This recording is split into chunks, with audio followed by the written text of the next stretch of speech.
The first public restrooms appeared in ancient Rome when the Emperor Vespasian built latrines.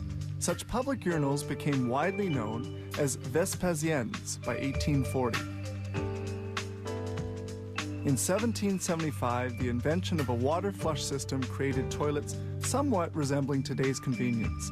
The valve and siphon were added in 1784 and the septic tank in 1896.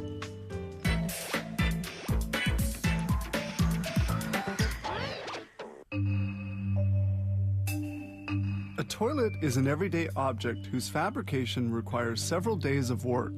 It involves assembling several molds, called tools. Each new product requires the design of a master plaster mold, from which they will produce a plastic tool. This latter will be used to create plaster duplicates used as production molds.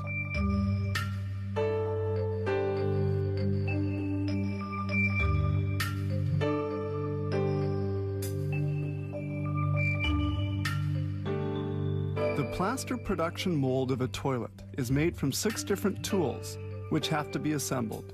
Their lifespan is only 2 months. The process begins with a mixture of water and plaster according to a precise recipe.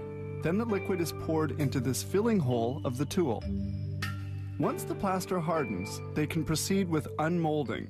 They strike the end at the junction of the plaster mold and the tool with a rubber hammer so as not to damage the plaster.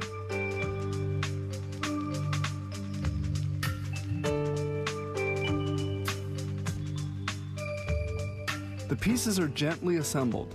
The toilet softly takes its shape. It's in this same mold that they will later color the clay.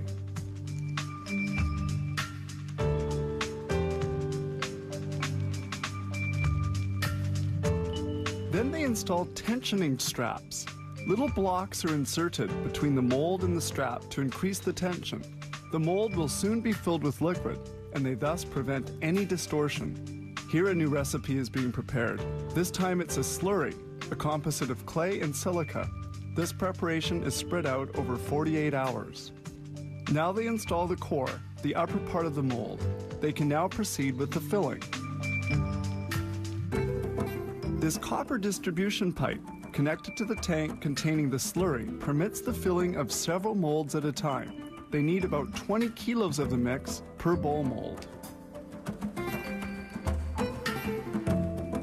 After an hour, the slurry has attained a thickness of 1 centimeter. The plug is pulled to allow the excess slurry to run out. They can now unmold the still fragile piece. This thicker slurry is used to adhere the 2 pieces together.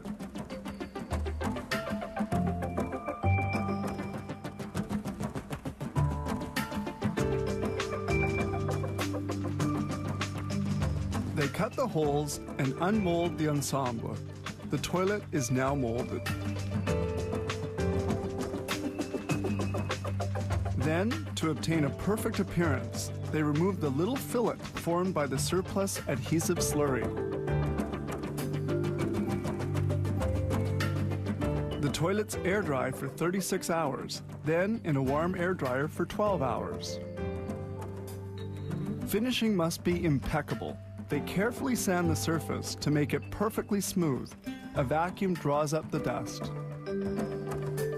Then with a jet of compressed air, dust and debris are blown away. Bowls are hand-painted in a special room.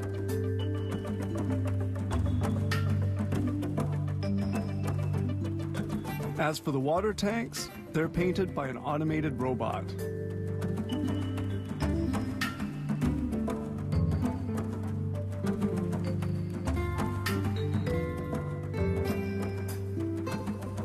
This truck carries the different parts to the final fabrication stage, baking.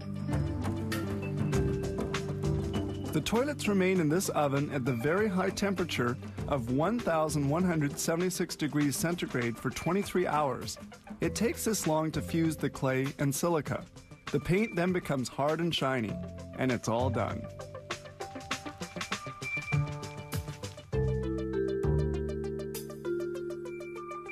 The toilets in the different bowls now take on shapes more elegant than in the past, but the fabrication of each one of them will have the same basic construction steps involving 20 kilos of slurry and almost 4 days of labor.